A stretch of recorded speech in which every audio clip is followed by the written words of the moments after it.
स्वागत है आप सबका एक और शानदार पॉडकास्ट में। आज हमारे साथ एक ऐसे गेस्ट हैं जिन्होंने राजकुमार राव की फिल्म विक्की विद्या का वो वाला वीडियो जो उसकी स्टोरी थी उसके ऊपर इन्होंने केस किया है कि यह हमारी स्टोरी है, लेकिन इसको चुरा लिया गया है, किसी और का नाम दिया गया है और इस पे यह केस लड़ रहे हैं। इसको लेकर यह बात करने आए हैं हमारे पॉडकास्ट में और बहुत सारी भी बातें होगी, तो हम इनसे मिलते हैं। इनका नाम है अमित गुप्ता। स्वागत है सर आपका द विपिन सिंह शो में। नमस्कार नमस्कार।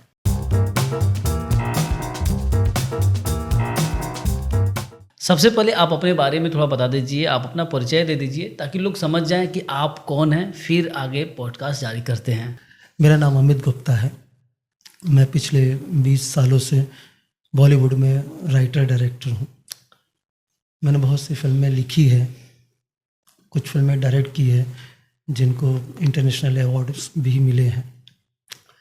तो अभी रिसेंट 2024 में 11 अक्टूबर को एक फिल्म रिलीज़ हुई थी जिसका नाम विक्की विद्या का वो वाला वीडियो। तो जब इसका ट्रेलर रिलीज़ हुआ तो क्योंकि आजकल ट्रेलर जो बनते हैं उसमें आमतौर पे मेकर लोग पूरी स्टोरी क्लियर कर देते हैं, तो उसमें पूरा क्लियर था, उनका जो स्टोरी लाइन है वो क्लियर था। फिर मैंने और भी पता किया तो मुझे पता चला कि ये मेरी स्टोरी है जो मैंने 2015 में रजिस्टर्ड कराई थी। फिर मैं सबसे पहले जो है एसोसिएशन गया अपने, तो एसोसिएशन में मैंने जब कंप्लेन की तो उन्होंने बोला कि भाई जब तक हम फिल्म देखेंगे नहीं तब तक से हम कुछ नहीं करते। मैंने कहा फिल्म रिलीज़ के बाद क्या फ़ायदा, जब नाम ही नहीं आ पाएगा तो कोई मतलब नहीं है आपका। बोले अगर ऐसा है तो आप लीगल जाइए। तो मैं लॉयर से मिला अपने और मैंने सभी प्रोड्यूसर्स को एक कानूनी नोटिस भेजा। नोटिस भेजने के बाद जो है उनका रिप्लाई आया और रिप्लाई में जो मैंने नोटिस उनको भेजा था उसमें मैंने अपनी सारी स्टोरी लाइन पूरी क्लियर की थी। भाई ये स्टोरी लाइन मेरी है, जो आपने कॉपी किया है, ये मैंने बहुत ही क्लियर नोटिस में लिखा था। तो उनका रिप्लाई में जो आया, जो उनके वकील ने मुझे रिप्लाई किया, रिप्लाई में उन्होंने अपना डेट मेंशन किया जो राइटर एसोसिएशन से उनका रजिस्ट्रेशन था 27 अक्टूबर 2015 का। तो जो ये स्टोरी के बारे में आपने बताया कि चोरी हो गई है, ये आपको कब पता चला जबकि फिल्म तो रिलीज हो चुकी है? बोला ना कि आजकल जो ट्रेलर जो बनते हैं ट्रेलर से, तो ट्रेलर में क्लियर किया जाता है कि भाई आजकल बहुत सी फिल्में हैं जिसके ट्रेलर में आपका क्लियर हो जाता है स्टोरी लाइन क्या है। और वो स्टोरी ऐसी है क्योंकि उसका जो बेसिक प्लॉट है आप उसको चाह के भी चेंज नहीं कर सकते हैं कि भाई एक न्यू कपल है, वो अपना जो है जो सुहागरात पे अपना एक वीडियो बनाता है ना, ताकि वो मेमोरेबल वीडियो रहे, और वो जो है वीडियो उससे मिसिंग हो जाता है, वो डीवीडी उसका डीवीडी मिस हो जाता है और उसको ढूंढने का जो स्ट्रगल है और वो कहाँ तक कैसे कैसे पहुँचता है। तो उनको डर है कि कहीं ये उन लोगों के हाथ न पहुँच जाए जो लोग पायरेटेड डीवीडी का धंधा करते हैं। सेम चीज़ मेरा था जो उन्होंने मतलब अपनी फिल्म के अंदर। तो ये जो बेसिक प्लॉट है, जो मेन प्लॉट है, उससे आप चेंज नहीं कर सकते हैं। तो वो उनके ट्रेलर में क्लियर था। और फिर मैंने स्टोरी भी पता की क्योंकि भाई मैं भी 20 साल से हूँ तो मुझे पता है कि कहाँ से क्या पता किया जा सकता है। तो सेम चीज़ था मेरा। तो उसके बाद मैंने तुरंत ही लीगल नोटिस भेजा, मैंने देर नहीं किया और उन्होंने भी तुरंत मुझे रिप्लाई किया। और उसके बाद तुरंत ही मैंने प्रेस कॉन्फ्रेंस किया और प्रेस कॉन्फ्रेंस में उठा के ये क्लियर किया कि भाई ये चीज़ मेरा उनसे 2.5 महीना पहले का रजिस्टर्ड है, वो भी राइटर एसोसिएशन से, स्क्रीन राइटर एसोसिएशन से। और उसके बाद जो है मुझे करनी सेना का एक प्रेस पॉलिटिशियन है जो फिल्म एसोसिएशन का जो है अपने आप को वो कहते हैं कि भाई हम प्रेसिडेंट वो हैं, मतलब जो उनका फ़ोन आया, बोले कि भाई आप केस क्यों कर रहे हो, स्टे क्यों लेने जा रहे हो। मैं आपका टी सीरीज़ में मीटिंग करवा के आपका जो भी आपकी डिमांड है उसे पूरी करवा दूंगा। मैंने कहा ठीक है भाई, मैं क्यों लड़ने जाऊं भाई, मैंने थोड़ी नहीं दुश्मनी पाल के रखी, कोई खानदानी दुश्मनी तो है नहीं मेरी। मेरा तो जो हक है वो मुझे मिलना चाहिए, बस यही है मेरा, मतलब जो डिमांड है मेरा जो हक है। तो उन्होंने मतलब क्या कहते हैं ये कहा कि भाई किशन कुमार जी जो है आपसे खुद मिलना चाहते हैं। तो मैंने कहा ठीक है। तो हमारी मीटिंग जो है 2 तारीख को होने वाली थी। तो वो राजस्थान से जो करनी सेना का पॉलिटिशियन है सुरजीत सिंह राठौर, वो आए यहाँ पर। और ये हुआ कि भाई किशन जी आने वाले, मैं होटल में पहुंचा, सन एंड सन्स में ये मीटिंग थी। मैंने कहा भाई टी सीरीज़ में क्यों नहीं, जो डायरेक्ट बोले नहीं, पहली मीटिंग जो है हमारी वहाँ ही होगी, होटल में होगी, क्योंकि होटल भी टी सीरीज़ ने बुक किया हुआ था। तो होटल में मिलने गया मैं, तो पता चला कि भाई वो आए नहीं, और काफ़ी सारी बातें हुई। फिर उन्होंने फ़ोन पे मेरी बात करवाई। तो उस वक्त रिसेंट में ही जो है 1 महीना पहले किशन जी की बेटी एक्सपायर हुई थी। तो ये बात मुझे पता नहीं थी एक्चुअली, मैं थोड़ा सा कहीं और बिजी चल रहा था, मैं अपने सॉन्ग में बिजी था, तो मुझे पता नहीं था। तो उन्होंने पहले बताया कि वो आजकल बहुत डिप्रेशन में चल रहे हैं। तो मैं भी सेंटिमेंटल आदमी हूँ, थोड़ा सा वैसा, क्योंकि एक इंसान जिसकी इकलौती औलाद जो खो देता है, वो आदमी कितना डिप्रेशन में होगा वो मैं समझ सकता हूँ। क्योंकि मैं भी राइटर हूँ और मैं भी फैमिली वाला हूँ, मेरे बच्चे हैं, 3 बच्चे हैं। मैंने अभी रिसेंट में मतलब अपने फादर को खोया है। तो मुझे वो उसका उनके तकलीफ़ का अंदाज़ा था। तो मैंने उनको फ़ोन पे बोला, सर देखिए ये कोई वक्त नहीं है कि मैं आपसे इस तरह की बात करूं, क्योंकि आप जिस हालात में हैं, मुझे शर्म आ रही है कि मैं इस तरह की बात आपसे कर रहा हूं। लेकिन मेरी प्रॉब्लम ये है कि फ़िल्म रिलीज़ पे है सर, और अगर नाम नहीं जाएगा तो वो प्रॉब्लम हो जाएगा सर, मतलब मेरे लिए प्रॉब्लम होगा। तो उन्होंने कहा ठीक है, जो भी है आपकी जो डिमांड है वो पूरी कर दी जाएगी। मैंने कहा सर मुझे कोई आपसे पैसे की डिमांड नहीं है, आप जो भी मुझे आप कंपनसेशन देते हैं, जो भी मेरा आपको मुआवजा लगता है मैं उसे रख लूँगा सर, जो भी आपको लगता है। बोले ठीक है, मतलब उन्होंने ओके किया। फिर नेक्स्ट डे वापस मीटिंग होने वाली थी, बट वो नहीं आया, टी सीरीज से रिप्रेजेंटेटिव आया, वहीं होटल में ही हुआ मीटिंग। और उन्होंने सेटलमेंट एक पेपर पे साइन करने को कहा। तो मैंने कहा सर इसमें तो कहीं लिखा नहीं हुआ है कि भाई राइटर में आपका नाम जा रहा है, ये बोले नहीं सर ये सेटलमेंट लेटर है, इसमें आप इस बात से एग्री कर रहे हैं कि आप जो है ये मैटर सेटल करना चाहते हैं, बस इतना ही है। और उसके बाद जो है आपका एग्रीमेंट कल बनेगा, राइटर का एग्रीमेंट बनेगा। और 3 तारीख मतलब उस दिन नवरात्रि का पहला दिन था, मेरा फास्ट भी रहता है। तो बोले सर कि आपका ये शुरुआत हो रहा है, आप टी सीरीज़ के मेंबर बन चुके हैं, सदस्य बनने जा रहे हैं, ऐसा वैसा, और भाई आप इतने अच्छे राइटर डायरेक्टर हैं, आप हमारे साथ फिल्में कीजिए। ये सारी बातें हुई, बहुत सारे लालच दिए गए मुझे। फिर उसके बाद जो है किशन जी से मेरी फ़ोन पे बात करवाई गई। तो किशन जी ने भी कहा कि भाई आप सदस्य बन चुके हैं हमारे। मैंने कहा सर मैं तो आप लोगों के साथ जुड़ के काम करना चाहता हूँ, बस सर क्या है आप जो है राइटर में बस मेरा नाम जाए, मैं यही चाहता हूँ, और आपके साथ जुड़ के कौन काम नहीं करना चाहता। तो सर क्या है, जब उन्होंने मुझसे बहुत सारी बातें की कि भाई मुझे कहीं मन में था कि यार कहीं मेरे साथ गलत तो नहीं हो रहा है, और मैंने फिर भी उस लेटर पे साइन किया, सेटलमेंट लेटर पे, क्योंकि उन्होंने बोला कि भाई ये सेटलमेंट जो है, और ये भी कहा गया कि आज माता रानी का दिन है, जो मतलब सामने आपको वाला पूरा तरह बंदा है, से सेटिस्फेक्शन दिया गया कि आपके हाँ, साथ हम करेंगे, आपको कर जो भी रहे हैं अमाउंट साथ, होगा आपको हाँ, दिए जाएंगे, लेकिन नहीं हुआ आपके साथ। फिर उसके बाद क्या है सर कि मुझे ये भी कहा गया, माता रानी की कसमें खाई गई कि माता रानी की कसम कल आपको पैसे भी मिलेंगे, आपको ये भी होगा वो होगा। लेकिन मुझे कहीं ना कहीं माइंड में मेरे डाउट था, इसलिए मैंने अपना फ़ोन का रिकॉर्डिंग ऑन कर दिया था। अच्छा। कि मेरे पास कुछ तो एविडेंस होना चाहिए जो एविडेंस ये बात का प्रूफ करे कि आपने मेरे साथ क्या क्या कमिटमेंट किया है। तो वो अच्छा हुआ, पता नहीं कैसे भगवान ने मेरे माइंड में डाल दिया था कि मैं रिकॉर्डिंग ऑन कर दूं।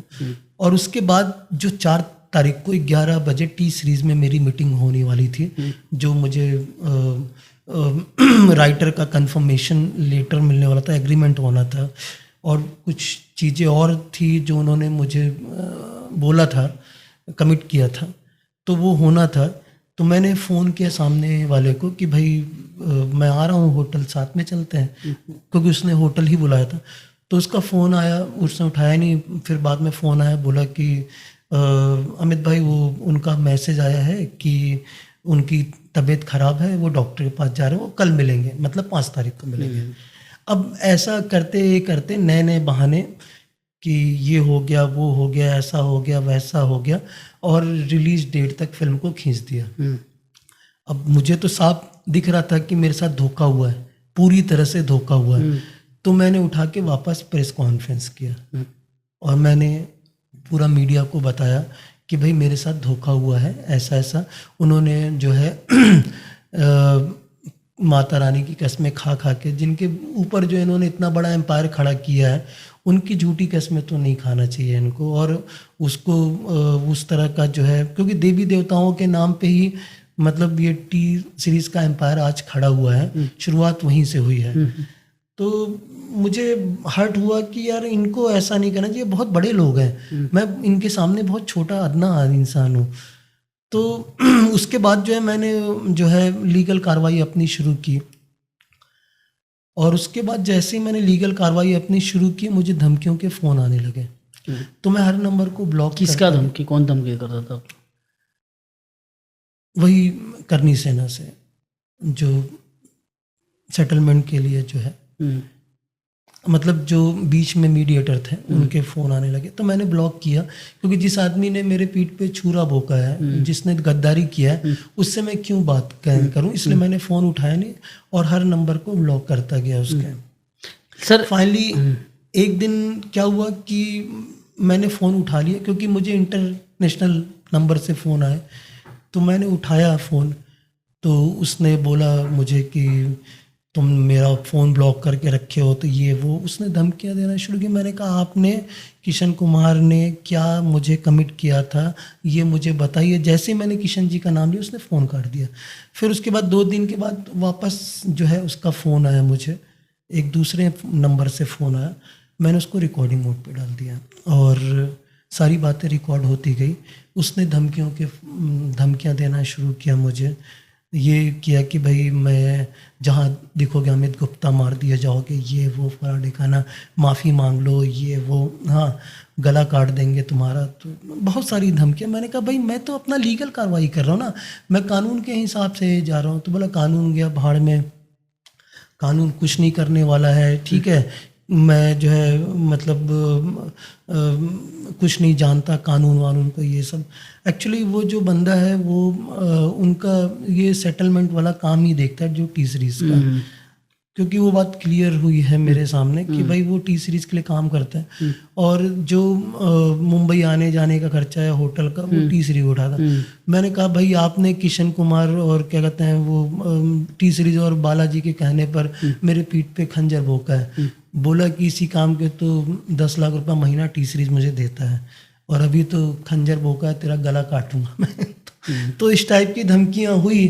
बोला मैंने 20 लड़कों को तेरे पीछे लगाया हुआ है, तो तेरे घर पे भी भेजे थे, तो वहाँ तेरा ताला बंद था और तू इधर उधर छिपता फिर रहा है, कब तक फिरेगा, एक दिन उठा लेंगे तेरे को, मेरे पास लेके आएंगे, ये वो।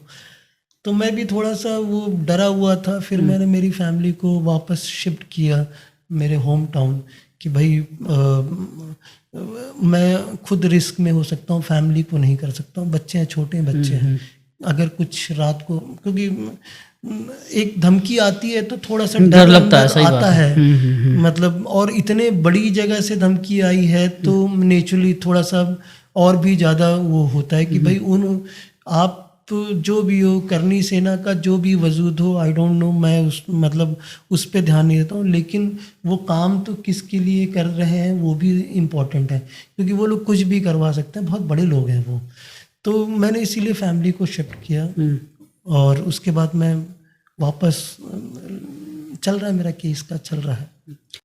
सर, जैसा कि आप बता रहे हैं कि 9 प्रोड्यूसर हैं, तो 9 प्रोड्यूसर मिल के एक राइटर को बचाने के लिए अपना गर्दन क्यों फंसाएंगे? भूषण कुमार, किशन कुमार प्रोड्यूसर हैं, शोभा कपूर, एकता कपूर जी, ये भी प्रोड्यूसर हैं, विपुल डीसा, बिमल लाहौती, अश्विन वर्दे, राजेश बहल और राज शांडिलिया जो है वो भी प्रोड्यूसर हैं इस फिल्म के, वन ऑफ द प्रोड्यूसर। वो डायरेक्टर भी हैं राज शांडिलिया, और इस फिल्म के राइटर भी हैं। स्टोरी में क्रेडिट उनका भी जा रहा है। तो और यूसुफ अली खान दूसरा नाम। तो मतलब क्या है, अब इनकी क्या चल रही है अंदर से, क्या चला क्या नहीं चला वो मुझे पता नहीं, लेकिन मेरा जो क्रेडिट है वो गया। और एक्चुअली कहते हैं ना कि हमेशा जो बाहुबली लोग हैं वो कमजोर को दबाना जानते हैं, कि उन्होंने तो 100% एक्सेप्ट किया है कि भाई ये चीज मेरी है, हाँ। तभी उन्होंने सेटलमेंट लेटर हाँ। जो है उस पे साइन करवाया। मैं भी तो वही बोल रहा हूँ सर कि आपने जैसे बताया कि उनको पता चल चुका है कि आप ओरिजिनल राइटर हैं, तभी तो वो सेटलमेंट के लिए राजी हुए हैं। उनके पास एक कॉपी है, एक कॉपी मेरे पास है जो ओरिजिनल कॉपी है, ठीक है ना, ओरिजिनल कॉपी। ठीक है। तो अब आप ये नहीं बोल सकते हैं कि ये चीज़ मेरी नहीं है। सर, मैं अपने नॉलेज के लिए पूछ रहा हूँ कि एक जो राइटर होता है कितना पैसा लेता है एक स्टोरी के लिए? सबका एक लेवल है, हाँ, कुछ लोग 5 लाख लेते हैं, हाँ। कुछ लोग 10 लाख लेते हैं, हाँ। कुछ लोग 25 लाख लिखते हैं, हाँ। कुछ लोग 50 लाख फिल्म लेते के हिसाब हैं, से और फिल्म के राइटर हिसाब से, कुछ लोग ने 2-2 करोड़ भी लिया है। हाँ। टी सीरीज ऐसा क्यों चाहेगा कि 10 लाख 15 लाख रुपए के लिए अपने नाम को बदनाम करा दे और आपको पीछे करके किसी दूसरे को आगे करे? नहीं, इसके पीछे उनकी क्या सोच है वो वही जाने, क्योंकि मैंने अभी बोला आपसे कि हमेशा मतलब जो बाहुबली लोग हैं वो कमजोरों को दबाते हैं, और ये मेरे साथ ही नहीं तो हो मैं रहा इसलिए है, मेरे जैसे लाखों राइटर्स हैं जिनका हक मार लिया गया। तो मैं इसलिए और वो बेचारे, उनको बेचारा इसलिए बोल रहा हूँ कि वो अपने हक के लिए आवाज उठाने की कोशिश करते हैं और दबा दिया जाता है। मैंने एक तरह से जो है बहुत बड़ा रिस्क उठाया है मेरी लाइफ के साथ, मेरे करियर के साथ, कि जिनके खिलाफ मैंने केस किया वो बहुत बड़े लोग हैं, और जो प्रोड्यूसर्स हैं वो सब बड़े हैं। एक तरह से मैंने 50% बॉलीवुड के साथ पंगा लिया है अगर देखा जाए तो, क्योंकि बालाजी बहुत बड़ा नाम है, टी सीरीज बहुत बड़ा नाम है, विपुल डी शाह सब जानते हैं उनको, बहुत बड़ा नाम है, अश्विन वर्दे जो इतने बड़े प्रोड्यूसर हैं, राजेश बहल बड़ा नाम है, राज शांडिलिया भी बड़ा नाम है। तो सब लोग बड़े बड़े, और उसके बावजूद तो जो मेरा सिविल मैटर है वो नेटफ्लिक्स के ऊपर भी है। तो इसलिए मैं क्वेश्चन कर रहा हूँ आपसे। तो नेटफ्लिक्स अगर देखा जाए तो वो बहुत बड़ा नाम है, मतलब वो पूरे वर्ल्ड में सबका अगर देखा जाए कि फिल्मों में जो है आज OTT प्लेटफॉर्म में सबसे बड़ा नाम है पूरे वर्ल्ड का। तो मैंने रिस्क उठाया है, बट रिस्क उठाया इसलिए है कि मुझे मेरा हक मिले, और जिस दिन मुझे मेरा हक मिलेगा वो कानूनी प्रक्रिया तो चालू है, उस दिन मुझे ही नहीं लाखों लोगों को हिम्मत आएगी, जितने भी क्रिएटिव पर्सन है, ये नहीं कि सिर्फ राइटर ही से, राइटर्स के साथ म्यूजिक डायरेक्टर्स, लिरिसिस्ट और जो भी क्रिएटिव पर्सन जिनका क्रिएशन चोरी हो जाता है, जहाँ चोरी होने के चांसेस हैं, उन सबको हिम्मत आएगी। और जो चोर हैं, जो चोरी करते हैं, जो बड़े दिलेरी के साथ चोरी करते हैं कि हम तो चोरी करेंगे, हमारा कोई कुछ बिगाड़ नहीं पाएगा, क्योंकि या तो हम पैसे से मुंह बंद कर देंगे, या हम डरा धमका के कर देंगे, या क्योंकि कानूनी प्रक्रिया ऐसी है। क्योंकि देखिए, मैं तो समझता था कि भाई मैं अपने हक के लिए आवाज़ उठाऊंगा और मुझे मेरा हक मिल जाएगा, मुझे ऐसा लगता था, और एसोसिएशन भी मेरा साथ देगा, क्योंकि हम जिस एसोसिएशन के लिए इतनी बड़ी बड़ी मोटी मोटी फीस भरते हैं और हम रजिस्ट्रेशन कराते हुए आज देखा जाए तो आपको मतलब चार्जेस बहुत ज़्यादा हैं। एक आम राइटर के लिए रजिस्ट्रेशन कराना स्क्रिप्ट को बड़ा महंगा पड़ जाता है उनके लिए, फिर भी वो करवाते हैं अपना, भले ही वो एक वक्त का निवाला जो है ना खाए चलेगा। देखिए मुझे लगा कि हमारा जो एसोसिएशन है स्क्रीन राइटर एसोसिएशन, वो हम राइटर्स के लिए खड़ा रहेगा, इसीलिए हम क्योंकि भरोसे से हम रजिस्टर्ड कराते हैं सारी चीज़ें। लेकिन जब मैंने इस केस की प्रक्रिया चालू किया तो मुझे 0 रिजल्ट मिला। आई एम शॉक्ड कि ये क्या है जिसके लिए हम एसोसिएशन पे हम जितना सिर्फ उनके होने से हमको एक लेबल मिल जाता है कि हम राइटर हैं, बस इतना ही है, सिर्फ लेबल मिलता है। सर अगर कोई चोरी करता है तो एसोसिएशन आपके लिए कुछ भी नहीं कर सकता है। ये बात मेरे केस में प्रूफ हो चुकी है पूरी तरह से। सर जैसा कि आप बोल रहे हैं कि एसोसिएशन कुछ कर नहीं सकता है, कुछ नहीं किया, तो एसोसिएशन होता क्यों है और लोग उसमें रजिस्ट्रेशन क्यों करते हैं? मैंने पहले भी एक प्रेस वार्ता में ये बात कहा था, आज भी वही बात कह रहा हूँ कि जैसे एक फैमिली होती है, एक परिवार होता है, उसमें बहुत सारे मेंबर होते हैं, कोई कमा रहा है, कोई ये कर रहा है, कोई वो कर रहा है, और एक बुढ़ा आदमी होता है, एक बुजुर्ग आदमी होता है जो एक गिलास पानी भी उठ के पी नहीं सकता है। तो एसोसिएशन मतलब वो बूढ़ा आदमी, लेकिन उसके होने से हमको ये होता है कि भाई एक बूढ़ा आदमी है घर में, गाइड करेगा, सिर्फ वो नाम के लिए गाइड कर रहा है। हाँ, लेकिन वो अगर परिवार पे कोई मुसीबत आ जाती है तो वो उठ के तलवार नहीं उठा सकता है, क्योंकि वो पानी भी उठ के पी नहीं सकता है। लेकिन है तो बुजुर्ग ना, वो परिवार का एक मेंबर है, एक बड़ा वो है, उसने आपको लेबल दिया, आपको सरनेम दिया है कि आप गुप्ता हो, आप सिंह हो, आप यादव हो, आप जो भी XYZ हो, उसने आपको सरनेम दिया है। तो एसोसिएशन का मैं बुराई नहीं कर रहा हूँ, एसोसिएशन में बिल्कुल खिलाफ नहीं हूँ। एसोसिएशन ने हमें एक नाम दिया है कि भाई आपको एक लेबल दिया है कि आप राइटर हैं। एक्चुअली ये प्रॉब्लम एसोसिएशन की नहीं है, ये प्रॉब्लम्स कुछ राइटर्स की वजह से हुआ है, जिसकी वजह से, और ये हमारा एसोसिएशन ही नहीं, राइटर एसोसिएशन ही नहीं, चाहे वो प्रोड्यूसर एसोसिएशन हो, चाहे डायरेक्टर एसोसिएशन, इनका एक सीमा बांध दिया गया है जो कि हाई कोर्ट की तरफ से हो गया है। हमारे राइटर्स में हुआ ये है कि भाई कुछ राइटर्स ने दावा किया, फर्जी दावा, कि भाई ये स्टोरी तो मेरी है।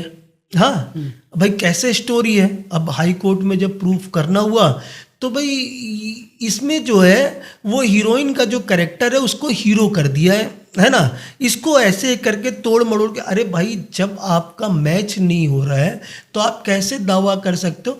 तो कई बार ऐसा होने के बाद जो है हाई कोर्ट ने एसोसिएशन को फटकार लगाया कि भाई आप ऐसे केसेस हमारे पास मत लाइए, और फिर दायरे में बांध दिया, क्योंकि इससे प्रोड्यूसर्स का होता है लॉस, क्योंकि इकोनॉमी पूरा डिपेंड होता है हमारा फिल्म इंडस्ट्री का। प्रोड्यूसर की फिल्म पे स्टे लग जाएगा तो रिलीज के लिए वो सफ़र करेगा, तो उससे जुड़े जितने लोग हैं जिनको उन्होंने पेमेंट किया है, और प्रोड्यूसर भी पैसे अरेंज करता है, तो ये प्रोड्यूसर की प्रॉब्लम नहीं है, ये कुछ राइटर्स के बेवकूफ़ी की वजह से ऐसा हुआ है, जिसकी वजह से जो है एसोसिएशन में मेरी बात हुई थी। उन्होंने कहा कि भाई हम, जब आप कानूनी प्रक्रिया में चले जाते हैं, लीगल एक्शन में चले जाते हैं, तो हम कुछ नहीं कर सकते आपके लिए। तो मैंने कहा कि भाई कानूनी प्रक्रिया पे जाने से पहले भी आपके एसोसिएशन ने क्या किया?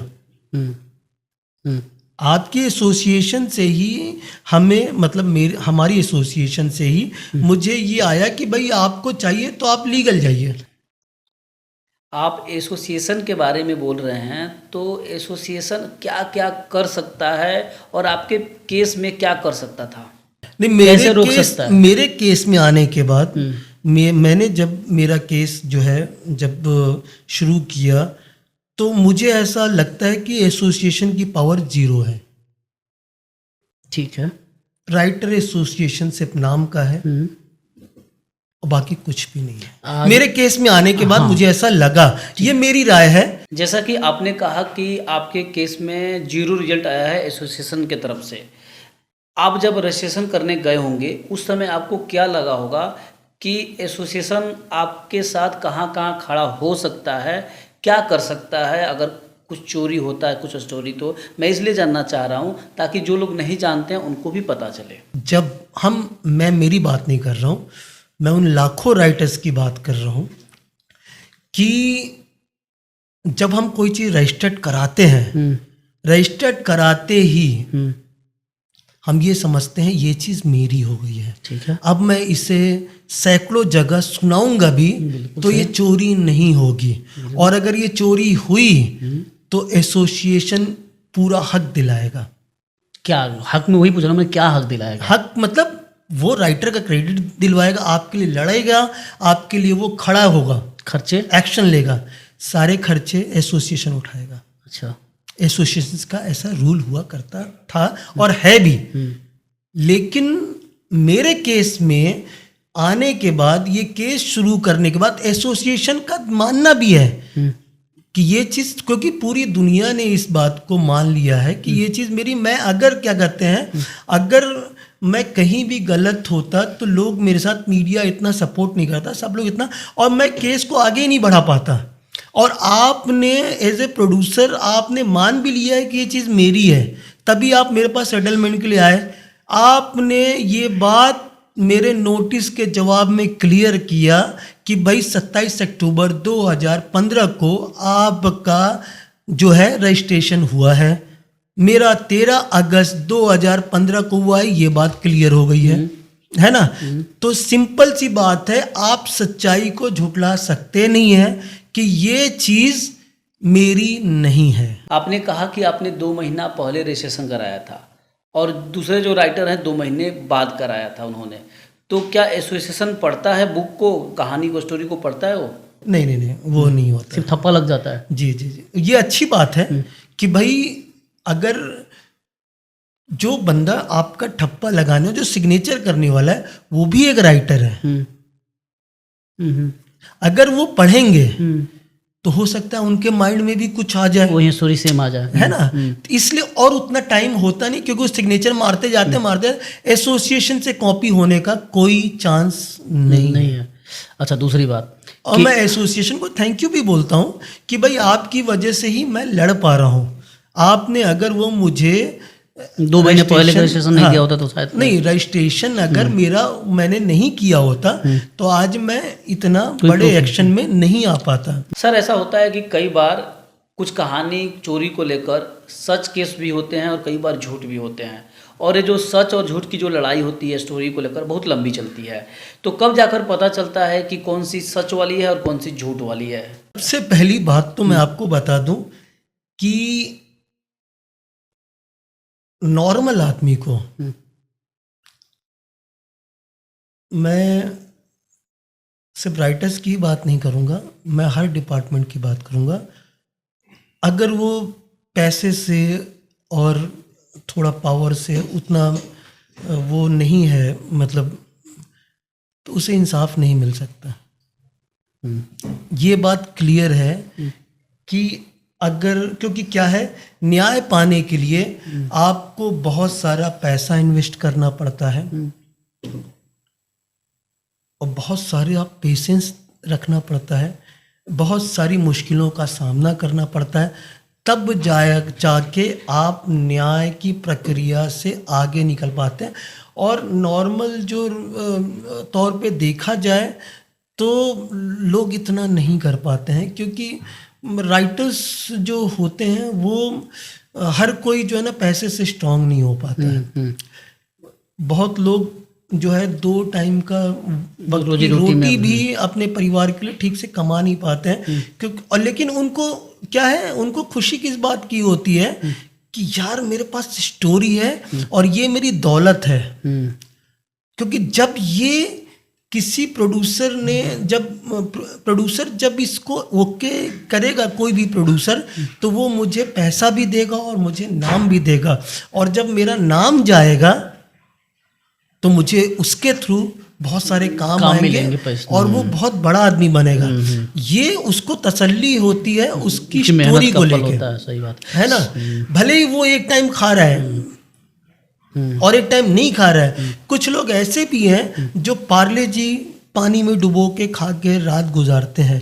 कुछ लोग ऐसे भी हैं जो पूरा दिन एक बड़ा पाव खा के निकाल देते हैं।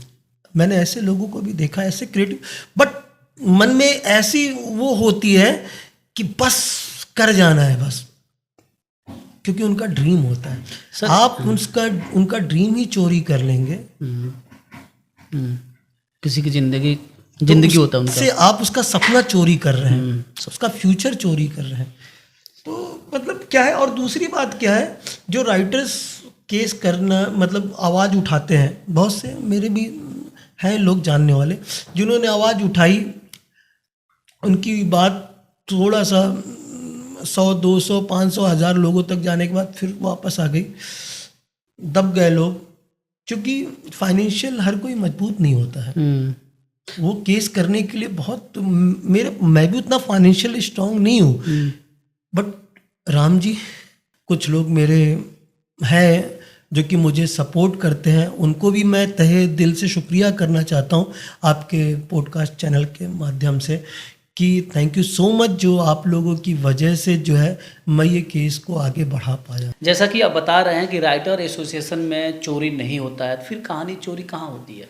देखिए सर, मैंने आपको पहले बोला, फिर से बोल रहा हूँ कि जब आप पहले ठप्पा लगता था, आज तो ऑनलाइन भी होता है सर, तो जब आपका रजिस्टर्ड हो जाता है, जब राइटर एसोसिएशन की मोहर लग जाती है आपकी स्टोरी पे, आपकी स्क्रिप्ट पे, तो आप श्योर हो जाते हैं कि ये चीज़ मेरी हो गई। अब जैसे आप किसी लड़की से शादी करते हैं तो वो दुल्हन आपकी हो गई है, अब ये दुल्हन आपसे कोई छीन नहीं सकता 100%।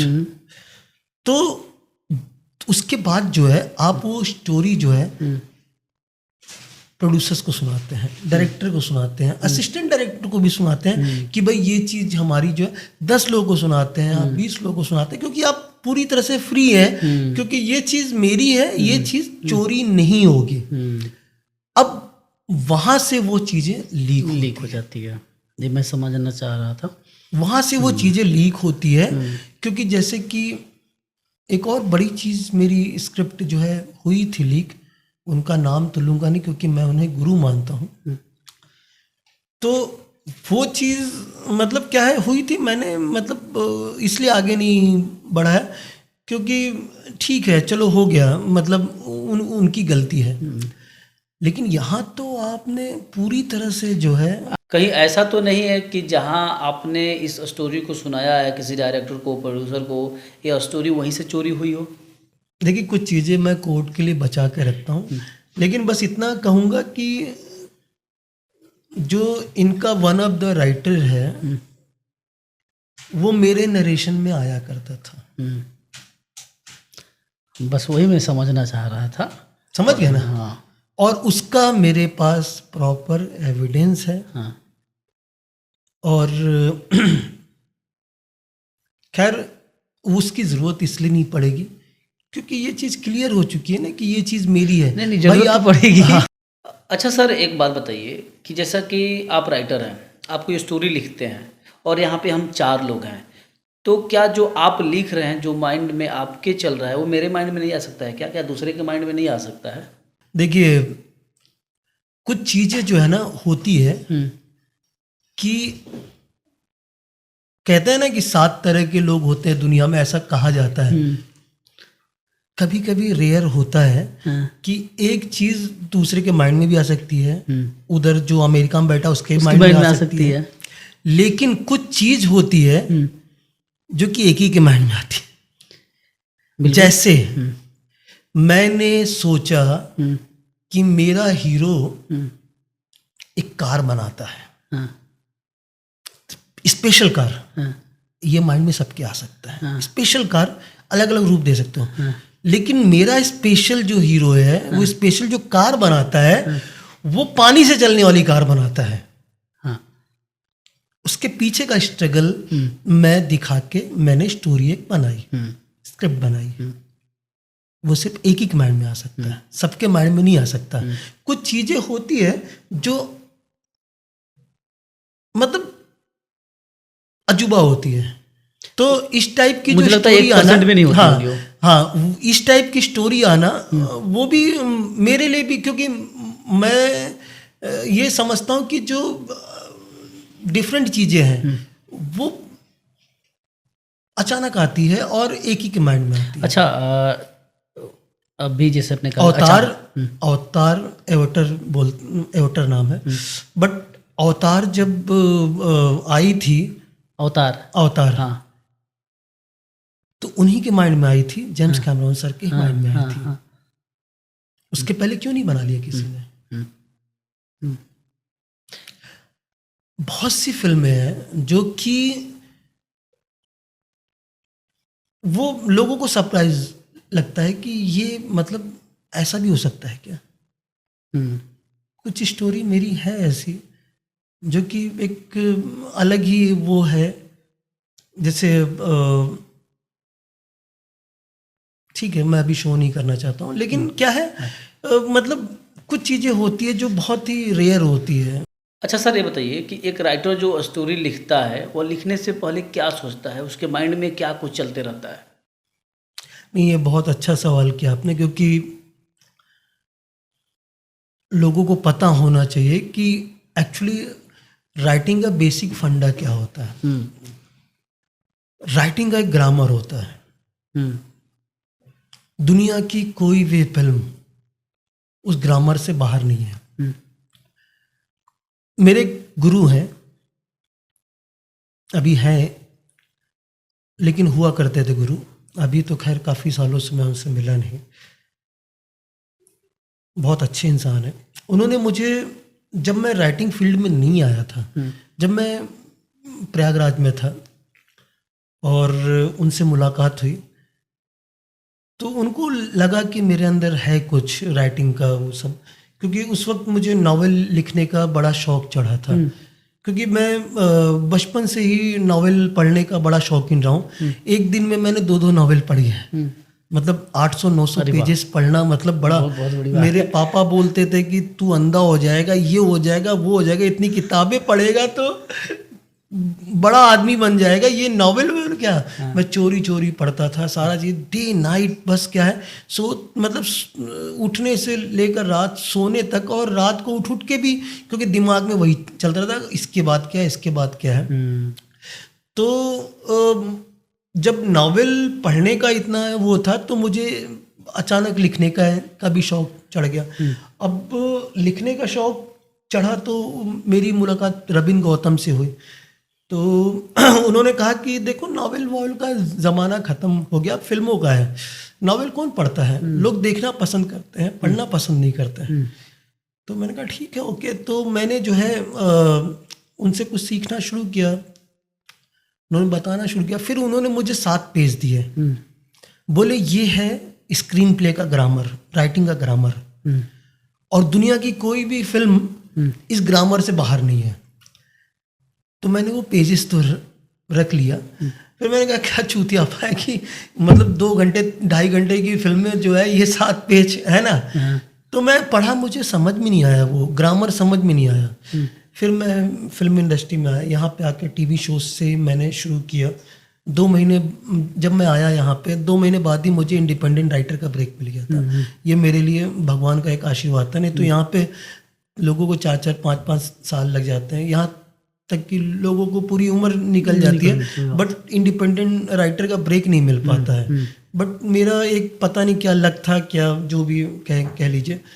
तो जब मैंने पहला एपिसोड लिखा था तो वो रिजेक्ट हुआ। लिखते लिखते जो है इतना लिख दिया कि उस पर महाभारत बन सकती थी।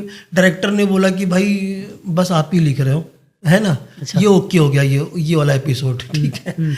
और बोला कि उन्होंने कहा कि उसके बाद मैंने लिखना शुरू किया। मैंने 3-3 एपिसोड एक दिन में लिखे हैं, इतना स्पीड से लिखा है। क्योंकि थोड़ा दबाव ज़्यादा हुआ करता था डायरेक्टर सीरियल का दबाव होता ही है ज़्यादा। तो मैंने उस लेवल पे भी राइटिंग किया। तो उसके बाद मैंने सीरियल से तौबा किया और फिल्मों में आया। फिल्में मैं 1.5 साल घर बैठा एकदम से, मतलब यहाँ पे रहते हुए मैं घर पे बैठा। मैंने कहा कुछ भी हो जाए मैं टीवी शो नहीं करूँगा, चाहे मुझे वड़ा पाव खा के जीना पड़े या मुझे पार्ले जी खा के जीना पड़े, लेकिन मैं जो है टीवी शो तो नहीं करूँगा, मशीन की तरह नहीं जी सकता।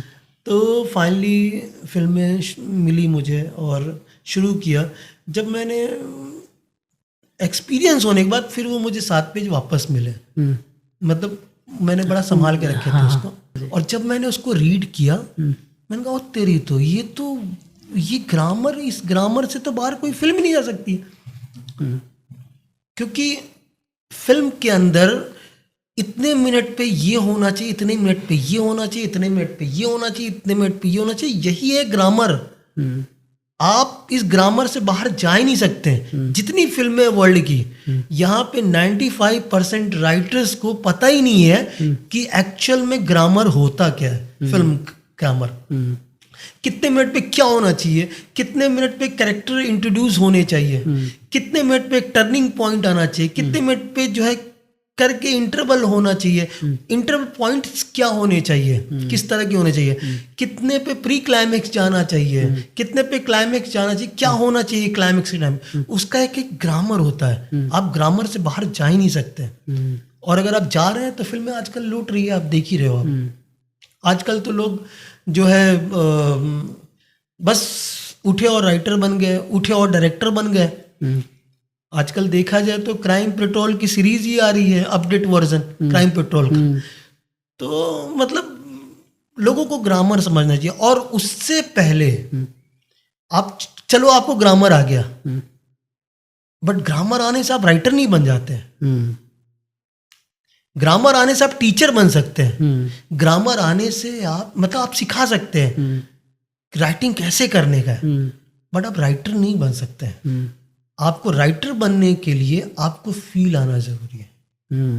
आपको अंदर से फील, मतलब कहते हैं ना कि आप शुरुआत आपके ब्लड में ही होता है राइटर बनना, या कोई भी क्रिएशन, चाहे आप म्यूजिक डायरेक्टर डायरेक्शन जो है, मतलब म्यूजिक आपको चीजें सिखाई जा सकती है, लेकिन जो फील है वो आपको आपके ब्लड में होता है, आपके अंदर होता है। फील आप तभी ला सकते हैं। आप डायरेक्टर तभी बन सकते हैं जब डायरेक्शन आपके ब्लड में हो, मतलब पूरी तरह से। मुझे ऐसा लगता है, ये मेरा मानना है। मैं किसी को वो नहीं कहूंगा कि भाई ये मतलब मैं किसी पे थोप नहीं रहा हूँ ये सब, लेकिन आपके अंदर होता है वो, आपको सिखा नहीं सकता कोई। ग्रामर तो आप सीख सकते हो, आप बाहर की चीजें सीख सकते हो, बट पहले अंदर से तो होना चाहिए ना चीजें। जीवन का जो एक अनुभव होता है एक राइटर के जीवन में कितना मायने रखता है? तो ये है, जीवन का जो एक्सपीरियंस होता है, जो उतराव चढ़ाव होता है, कितना मायने रखता है एक राइटर के लिए? बहुत।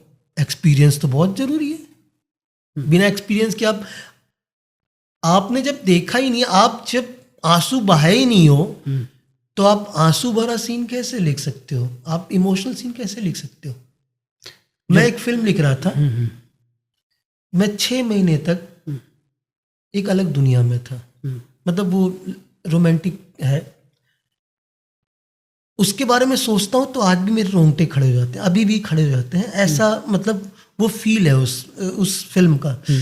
तो मेरे एक उस्ताद हुआ करते थे, असीर बुरहानपुरी जी, उनको आबरूए गज़ल का खिताब भी मिला था। तो काफ़ी बड़े बड़े राइटर्स, लिरिसिस्ट जो है, इवन समीर साहब भी, और काफ़ी लोग उनको उस्ताद ही कहते थे। मतलब अभी जो राइटर एसोसिएशन के प्रेसिडेंट थे वो भी जो है उनको बोलते थे। तो अभी तो है नहीं वो, रहे नहीं वो। उन्होंने जब सुना था एक सीन, मैंने उनको सुना, बोले कि बेटा कोई खांसेगा भी नहीं। तो मैंने कहा उस्ताद आप क्या बोल रहे हो, मतलब थिएटर में कोई रहेगा नहीं? तो बोले नहीं, किसी को खांसी भी आएगी तो मुंह दबा के खांसेगा, ऐसी फिल्म है, किसी को डिस्टर्बेंस ना हो। तो क्या है कि आपको फील्ड में जाना ही पड़ता है। तो बिना फील, आप जब एक्सपीरियंस ही नहीं है, आपने जब दर्द को फील ही नहीं किया तो दर्द क्या लिख पाओगे। जैसा कि सर आप बता रहे हैं कि आप चाहते हैं कि रोमांटिक कुछ लिखूं, रोमांस से रिगार्डिंग कुछ लिखूं, तो मेरे मन में एक सवाल आया है और ये राइटर आप हैं तो आपसे मैं पूछना चाहता हूं कि इश्क क्या होता है, प्यार क्या होता है? ये तो बहुत बड़ा सवाल है। आप बताइए। मतलब ये तो इतना बड़ा सवाल है, इसकी कोई गहराई नहीं, मतलब इसका कोई जवाब ही नहीं है। क्योंकि इश्क मैंने भी किया है, बट मैं अपनी ऑडियंस को एक ही बात कहना चाहता हूँ, गहराई वाली ही बातें बताइए। जी जी। कि मैंने जहाँ तक इश्क को महसूस किया है, इश्क एक बार नहीं होता है, इश्क बार बार होता है। मतलब मुझे ऐसा लगता है कि आपको आपकी लाइफ से, मतलब हर किसी की लाइफ में होता है, ऐसा नहीं कि सिर्फ मेरी ही हुआ है। मतलब हर किसी की लाइफ में होता है कि आपको हर एज में प्यार होता गया है और आपको आपका ब्रेकअप होता गया है ना। तो इसका मतलब ये नहीं कि आप जीना छोड़ दीजिए। मेरा ये कहना है कि आप स्टेप आगे बढ़, कम से कम आपको एक्सपीरियंस हुआ ना, आपको इतना प्यार का एक्सपीरियंस हुआ, अब आप जब नेक्स्ट प्यार करेंगे, क्योंकि कोई जाता जब है आपके घर से, जब कोई जा रहा है तो आपने इस बात को नोटिस आप करते हो कि वो दरवाजा खोल के जाता है। मतलब दरवाजा इसलिए खोला है कि ताकि दूसरा कोई अंदर आ सके। जब आपका दिल तोड़ के कोई जा रहा है तो इसका मतलब ये कोई जोड़ने वाला आने वाला है। अच्छा, बड़ी बात है। मतलब एक गई तो दूसरी आने वाली है। हाँ, एक गई है तो दूसरी आएगी। हाँ। इसके लिए आप वो मत होइए। हाँ, थोड़ा सा होता है कि भाई तकलीफ होती है कि यार इतना प्यार करते तो ओ माय गॉड ये क्या हो गया ऐसा, लेकिन वो गया है, इसका मतलब उससे बेटर आने वाला है, फाइनल वाली आने वाली है, शादी वाली। जब तक वो नहीं आ जाती है तब तक से आपका ऐसा हो सकता है। और प्यार आपकी लाइफ में, मुझे लगता है कि मैं सबको एक ही बात कहना चाहूँगा कि अगर आपकी लाइफ में कोई है और आप उससे बेइंतहा प्यार करते हैं तो आप उसके रहते हुए आप दूसरे के बारे में मत सोचिए। मैंने मेरी वाइफ को डे फर्स्ट बोल दिया था। मतलब देखिए, मैं इतना, मेरे दोस्त लोग कहते हैं कि इतनी डेयरिंग कहाँ से आ गई आपको, ऐसा कहाँ से। मैंने डे फर्स्ट बोल दिया था, देखो जब तक आप मेरी लाइफ में हो, मेरी लाइफ में कोई दूसरा नहीं आएगा। लेकिन आप अगर मेरी लाइफ में नहीं हो तो ये मत सोचना कि मैं देवदास या मजनू बन जाऊंगा। 15 दिन के अंदर कोई दूसरी ढूंढूंगा। सही है। और मेरा ये रिकॉर्ड रहा है कि मेरा जब भी ब्रेकअप हुआ है तो पता नहीं क्यों मेरी लाइफ में 10-15 दिन के अंदर कोई ना कोई दूसरा आया है। हाँ, ये है कि 10-15 दिन मेरी लाइफ का बहुत अजीब सा फील होता है। ऐसा लगता है कि ज़िंदगी ख़त्म हो गई, अंधेरा हो गया, सब कुछ, अब इसके आगे दुनिया ही नहीं है। ऐसा फील मैंने किया हर बार। हर 15 दिन पे नहीं, हर ब्रेकअप। अच्छा, हर 15 दिन में नहीं। हर बार ब्रेकअप के बाद ये फील किया है कि मतलब जिंदगी खत्म हो गई, इसके बाद कुछ है ही नहीं, बचा ही नहीं है।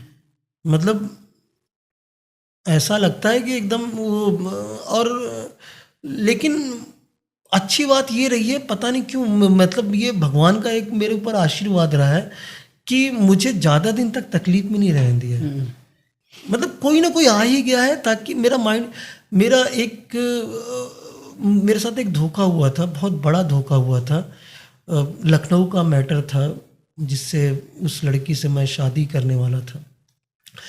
मेरे पिताजी सबको बोल दिया, उनके घर वाले भी जो है मुझे अपना दामाद बनाना चाहते थे, बट बाद में पता चला कि वो लड़की वैसी नहीं है जैसा मैंने सोचा था। मैं इतना फ्रस्ट्रेशन में आ गया कि मैंने अपने आप को जो है, मतलब समझ लीजिए ख़त्म करने का ही प्लान कर लिया था, ऐसा था।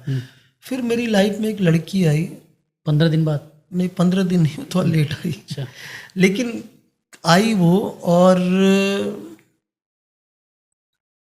उसने मेरा माइंड चेंज कर दिया, अचानक ही चेंज कर दिया। वो भी सिर्फ फ़ोन पे ही। रॉन्ग नंबर लगा था क्या? आप रॉन्ग नंबर ही समझ लीजिए। हाँ, तो सही है। वो फ़ोन पे ही चेंज करना शुरू किया उसने, और अचानक मतलब मेरा उसके साथ चला है, 3 साल तक रहा है।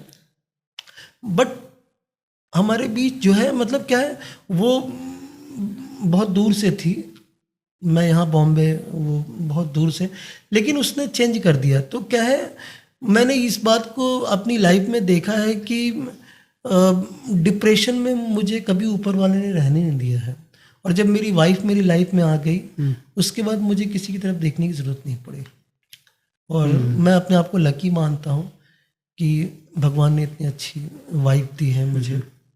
सर, जैसा कि प्यार मोहब्बत की बात हो रही है, तो मैं पूछना चाहूँगा कि अगर माँ बाप का प्यार, किसी लड़की का प्यार और भगवान का प्यार, अध्यात्म का प्यार हो, तो इन तीनों में से किसको चुनना चाहिए? आप किसको चुनेंगे? सबसे पहले तो माँ बाप को देखो जिन्होंने पैदा किया आपको, सीधी सी बात है। क्योंकि अगर माँ बाप ही नहीं रहेंगे तो आप पैदा कहाँ से होंगे? ठीक है। माँ बाप नहीं होंगे तो आपको संस्कार कहाँ से देंगे? संस्कार नहीं देंगे तो आप भगवान को कैसे पूजेंगे? ठीक है। तो माँ बाप सबसे पहले इंपॉर्टेंट है। लड़की के चक्कर में आप माँ बाप को डिस्टर्ब मत कीजिए। लड़की दूसरी मिल जाएगी, माँ बाप तो दूसरे माँ बाप कहाँ से मिलेंगे? नहीं मिलेंगे। सही है। हाँ, और मैंने कहा ना कि माँ बाप अगर नहीं होंगे, नहीं होते तो आप चलो पैदा भी हो गए, आप चलो आप लावारिश पैदा हो गए, लेकिन आपको संस्कार कहाँ से कहाँ मिलेंगे? से मिलेगा? हाँ, तो संस्कार आपको तभी मिलेंगे, अब मिलने के बाद संस्कार ही आप भगवान को पूज पाएंगे। फिल्म को हिट कराने में एक राइटर का कितना योगदान होता है? राइटर्स का तो सबसे बड़ा योगदान होता है। राइटर एक वो जमीन होता है जिस पे आप अपना बंगला बनाने वाले, महल बनाने वाले, टावर बनाने वाले हैं, वो राइटर ही तो है। जब आपके पास प्लॉट ही अच्छा नहीं रहेगा, आप दलदली प्लॉट पे जो है आप अपना टावर बनाएंगे तो वो तो धंसेगा ही ना। जब तक जमीन मजबूत नहीं होगी तब तक से आप उस पे अच्छा प्लॉट, मतलब अच्छा आप अपना चाहे बंगला हो, चाहे घर हो, चाहे जो भी हो आप बना चाहे, आप उस पे नहीं बना सकते हैं। तो राइटर का सबसे बड़ा योगदान होता है। मुझे ऐसा लगता है कि राइटर्स को सबसे ज़्यादा अहमियत देनी चाहिए हमारे बॉलीवुड को, फिल्म इंडस्ट्री को, क्योंकि हॉलीवुड है, हॉलीवुड में सबसे ज़्यादा अहमियत राइटर को दी जाती है सबसे पहली। क्योंकि क्या है, जब तक राइटर अच्छी चीज़ लिखेगा नहीं तो आप अच्छा कहाँ से बनाएंगे? किसी बड़े राइटर ने एक बात कही थी कि एक अच्छी स्क्रिप्ट से एक अच्छी और बुरी दोनों टाइप की फिल्में बन सकती है, लेकिन एक बुरी स्क्रिप्ट से सिर्फ और सिर्फ बुरी ही फिल्म बनेगी। समझ गए ना सर? तो राइटर बहुत इंपॉर्टेंट पार्ट होता है। फिल्म की राइटिंग में और बुक्स लिखना, इन दोनों में क्या डिफरेंस होता है, और होता है तो क्या डिफरेंस होता है? सिनेमा जो होता है, फिल्म जो होता है, वो दिखाया जाता है, और जो बुक है वो पढ़ा जाता है। समझ गए ना मैं क्या कहना चाहता हूँ? पढ़ने और दिखाने में बहुत अंतर होता है। जैसे कि रेडियो और सिनेमा, ठीक है, रेडियो सुना जाता है, आप ऑडियो सुनते हैं, देखते नहीं है।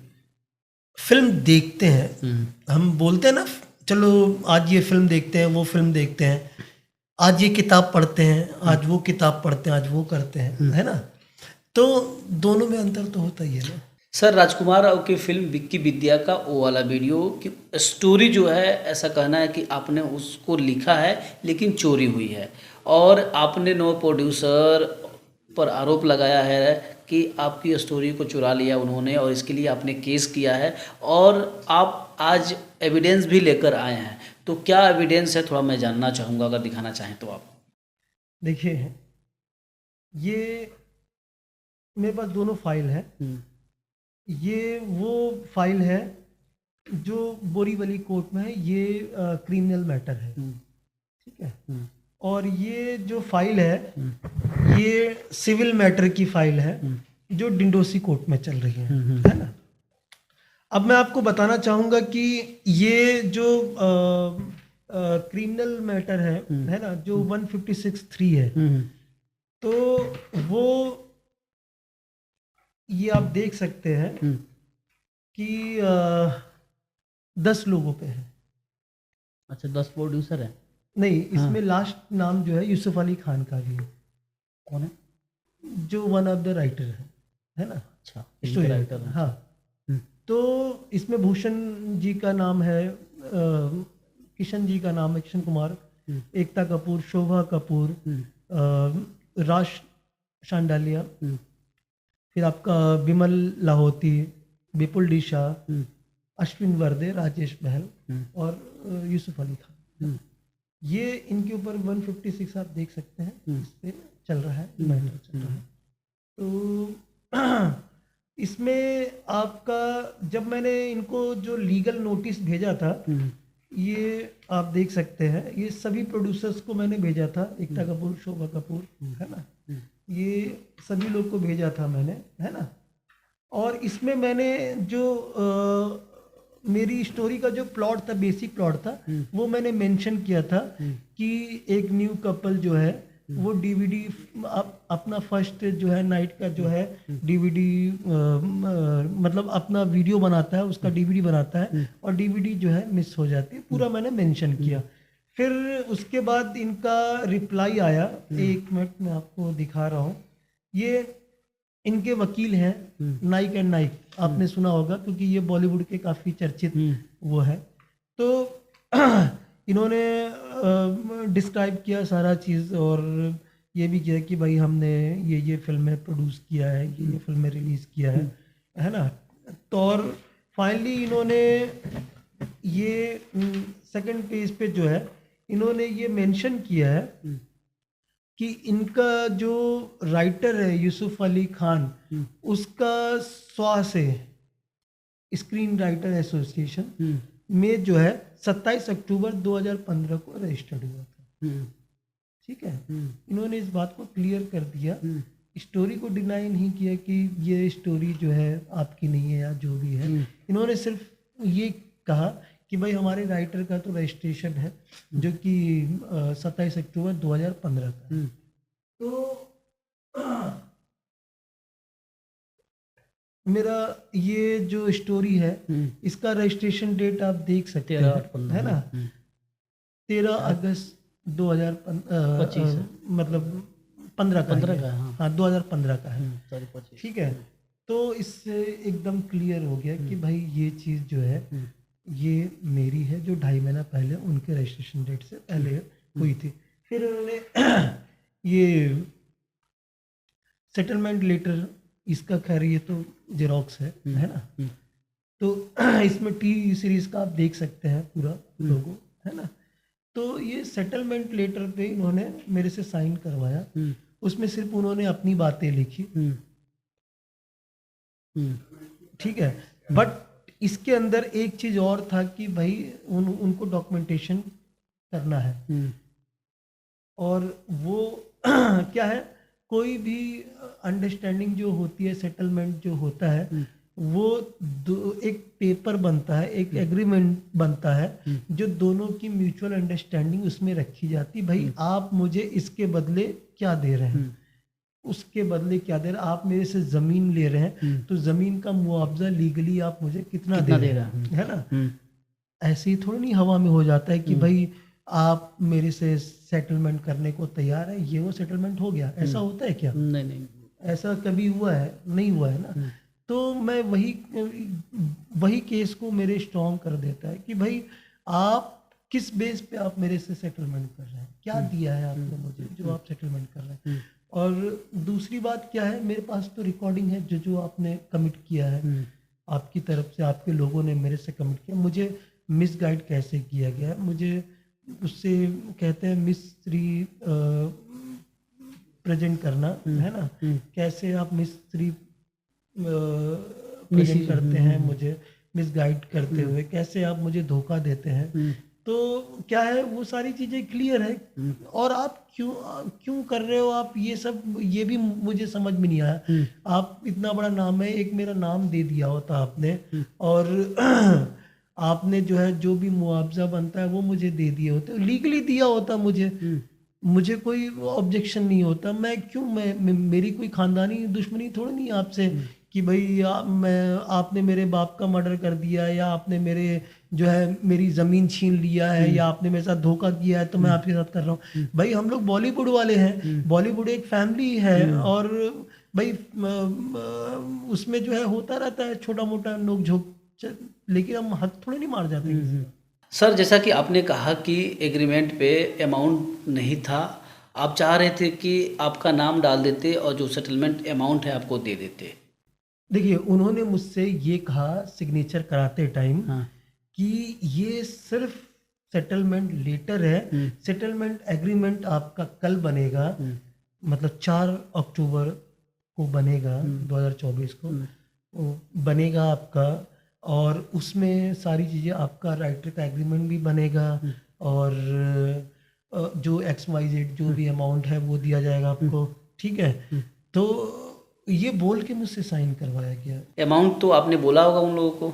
नहीं, मेरा अमाउंट, मेरी तरफ से कोई डिमांड नहीं आई, तो रखी गई, मेरी तरफ से कोई डिमांड नहीं रखी गई। फिर भी एक कुछ उन्होंने मुझसे कहा कि भाई आपको जो दिया जाएगा आप रख लीजिएगा। फिर भी कुछ तो बात हुई होगी सर। मुझे मालूम है मुझे कितना मिलने वाला था, ठीक है, क्योंकि इतना तो अंदाजा होता है कि भाई मैंने इस टाइप का अगर मेरा प्रोजेक्ट है और इस टाइप का अगर चल रहा है मेरा, तो मुझे कितना मिलना चाहिए। फिल्म तो अभी थिएटर से उतर चुकी है, फिल्म को लेकर कोई चर्चा ही नहीं है, तो आप क्या चाहते हैं कि जो इतने सारे प्रोड्यूसर हैं वो आपके साथ क्या करें? आप क्या चाहते हैं उनसे? मुझे जो भरोसा है, हाँ। जो न्याय का जो वो है, 100% जो उम्मीद है वो है हमारी न्यायपालिका से, क्योंकि कोर्ट जो न्याय देता, जो वहाँ से होता है, बड़े से बड़े आदमी को भी वो नहीं छोड़ते हैं, क्योंकि क्या है, न्याय आपको मिलता है, 100% मिलेगा, समय लगता है, वक्त लगता है। न्यायपालिका हमारे देश की बहुत मजबूत है। सर, जैसा कि आप क्लियर नहीं कर रहे हैं कि आपको चाहिए क्या, लेकिन हम पॉडकास्ट कर रहे हैं, जब यह रिलीज होगा तो पब्लिक देखेगी, बहुत सारे लोग देखेंगे, जो प्रोड्यूसर हैं वो प्रोड्यूसर देखेंगे, तो उनको भी तो आइडिया लगेगा कि जो ओरिजिनल राइटर है वो क्या कुछ बोल रहा है, उसको कितना पैसा चाहिए, उसको क्या न्याय चाहिए, और पब्लिक को भी पता चलेगा कि ओरिजिनल राइटर साहब को क्या चाहिए न्याय। देखिए, इसका जवाब हमारे प्रोड्यूसर्स को अच्छी तरह से पता है कि वो मेरा हक क्या है, वो अच्छी मैं तरह वही से फिर बोल जानते हैं। मैं सर फिर और बोल रहा जिस दिन वो मिलेगा मुझे हक, तो मैं वो पब्लिक के बीच प्रेस कॉन्फ्रेंस में पूरा मैं डिक्लेयर करूंगा कि भाई मुझे मेरा हक का ये जो मिला है। अच्छा, जो हाँ। आपको चाहिए था वो मिल गया, ऐसा बताएंगे उस दिन? वो तो मैं बताऊंगा ही, क्योंकि मैं तो उस दिन लीगल जा रहा हूँ ना सर, मैं लीगल जा रहा हूँ, क्योंकि अगर मैं सेटलमेंट करता हूँ तो मुझे लीगली जो है कोर्ट से केस मेरा विड्रॉ करना पड़ेगा, हाँ। तो मुझे लीगल कोर्ट में भी बताना पड़ेगा हाँ। कि सर हमारा इस तरह से हुआ है ये चीज़ें।